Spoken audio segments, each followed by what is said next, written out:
Welcome back, friends. Well, today I'm going to be going about giving the backyard food forest garden a bit of a haircut.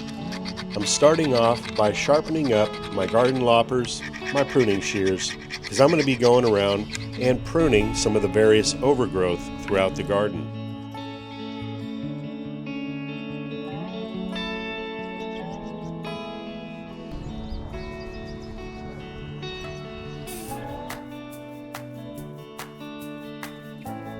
Over in this area here, you can see we've got quite the variety of crops growing. Horseradish, oregano, uriop flowers, cardoon, grapevine, hollyhock. The cardoon growing back here, which is a perennial crop, produces these large ribbed leaves, which have edible qualities, by the way. And some of these cardoon leaves now need to be pruned back from shading out this young grapevine, which was actually benefiting from the close proximity of the cardoon throughout the winter, as it offered a bit of shelter. At this point, however, I'm going to be pruning back some of these leaves and using it as a chop and drop crop, helping to mulch and shade out some of the open and exposed areas throughout the landscape, mainly in the pathways. The cardoon does a wonderful job in this task. There's some other wonderful crops growing throughout the garden that I like to use in this way as well. Another one being the hollyhock here. It produces a beautiful flower and volunteers itself throughout the garden each year. But with its deep taproot, anything that you chop and drop to the ground is helping to add in quite a bit of nutrient as well. It's also time to lay down a bit of straw around the strawberry patch. This is going to help keep the plant's leaves nice and clean, free from soil during overhead watering, as well as suppress weeds and help keep the soil from drying out during these hot, sunny days coming up.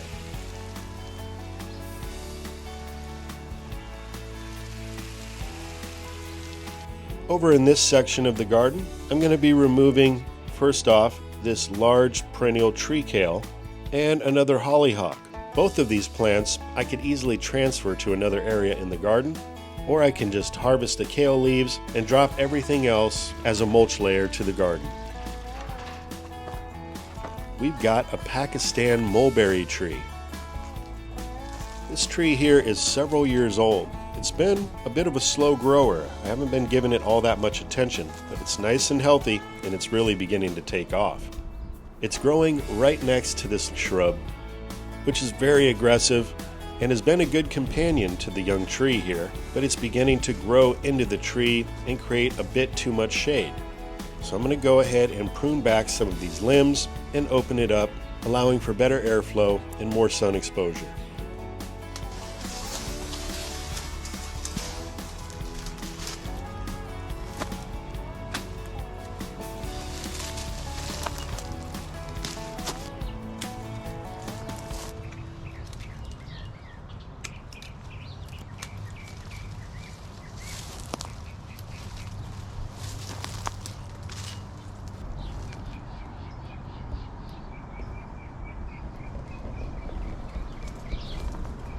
Well, the sun is beginning to set, but the bees and bumblebees are still out. They're absolutely loving on the ceanothus shrub here.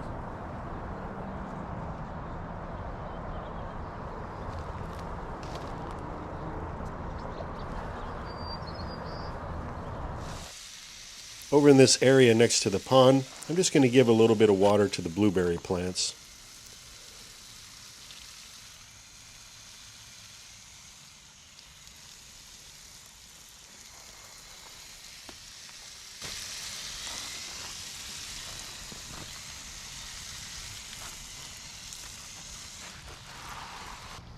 And I noticed the bird feeder was empty, so I'll replace that with some more feed.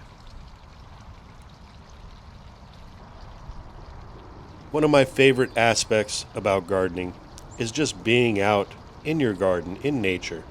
The sights, the sounds, the frequencies help to bring inner peace and relaxation to the mind.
Well, it's the following morning, and we've got another beautiful day ahead of us. I like to start my mornings next to the fish pond, just pondering on the duties of the day and what it is I want to accomplish throughout this day.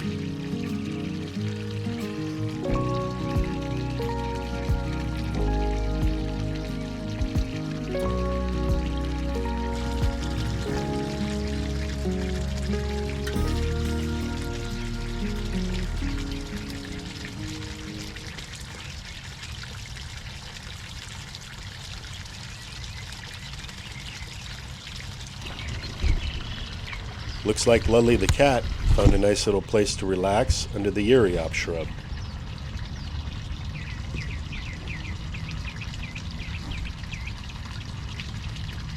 One of my favorite things to do throughout the day, all times of the day, is to get out and watch how the sun is hitting on the landscape. This helps me to determine where I should plant certain plants depending on their overall height that they're going to reach at full maturity. Some plants prefer a little bit more shade and work best as an understory crop, and some plants thrive in full sun. Watching how the sun hits your landscape and how the shade is cast from the various plants helps you to determine the best location for each crop that you introduce into your garden.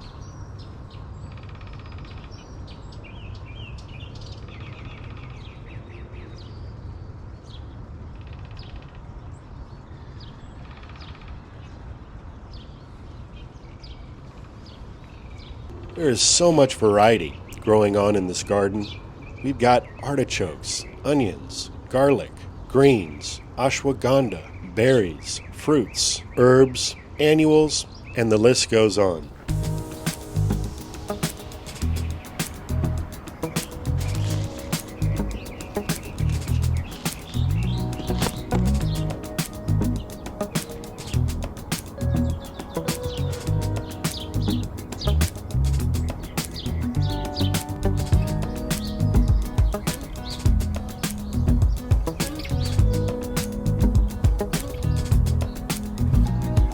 Over here we've got a couple jujube trees that have now reached full maturity and are towering as part of the canopy layer of the food forest design. They're just now beginning to wake up out of dormancy, and I expect these trees to perform exceptionally well this year.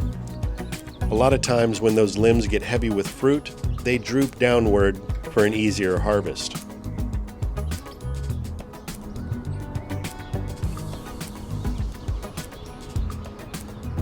But we've also got some figs beginning to come on.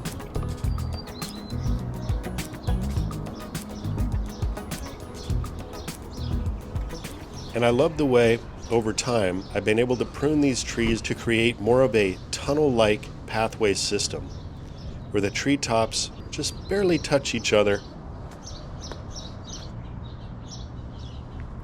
And over here you can see we've got some Santa Rosa plums beginning to fruit.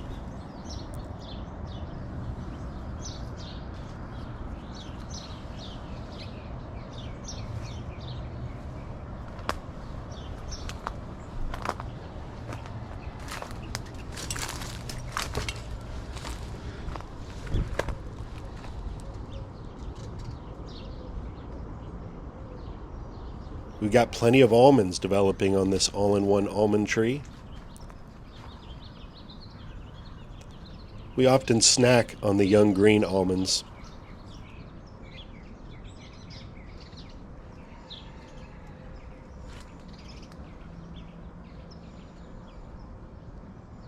And Dan's perennial greens are popping up throughout the garden as well. We've done quite a bit of thinning out, leaving just the best varieties to continue to grow and thrive. Here's a young olive tree that's really now beginning to take off after a couple years in the ground.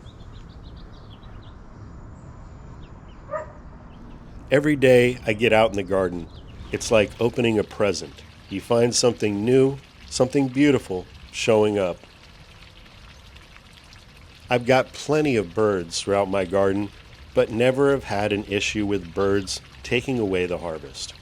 I credit that in part to the fact that I ensure that the birds have adequate water throughout the hot summer months by keeping a clean bird bath right here in the garden. The birds will drink from the bird bath as well as bathe, and they will often also frequent the fish pond. Providing the birds proper hydration is one of the keys to prevent them from pecking into your fruit, where oftentimes they're just looking for a little drink of water.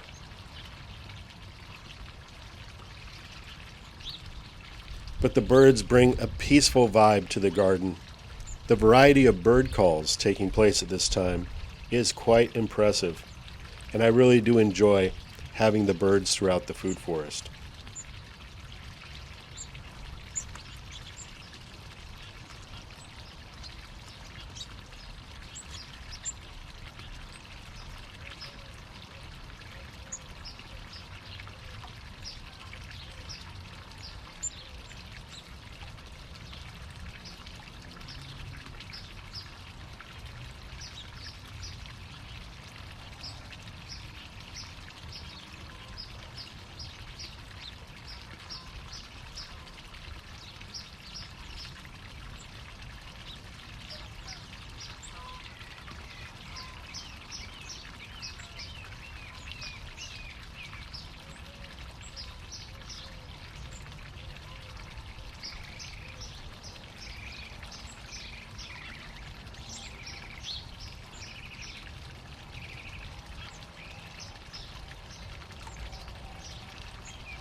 Well, my friends, that's going to wrap up today's video.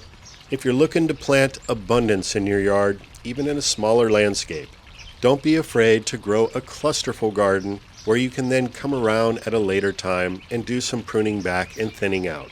Remember, you are the artist. You are the one envisioning what you want your landscape to look like, how you want your garden to produce. Believe you can. Knowledge is power, and apply that knowledge and put some effort into the process. It's one of the greatest investments you can make in your life. I truly do believe that. All right, everybody, take care. Thanks for being here. And until next time, this is Plant Abundance. I'll be talking to you again real soon.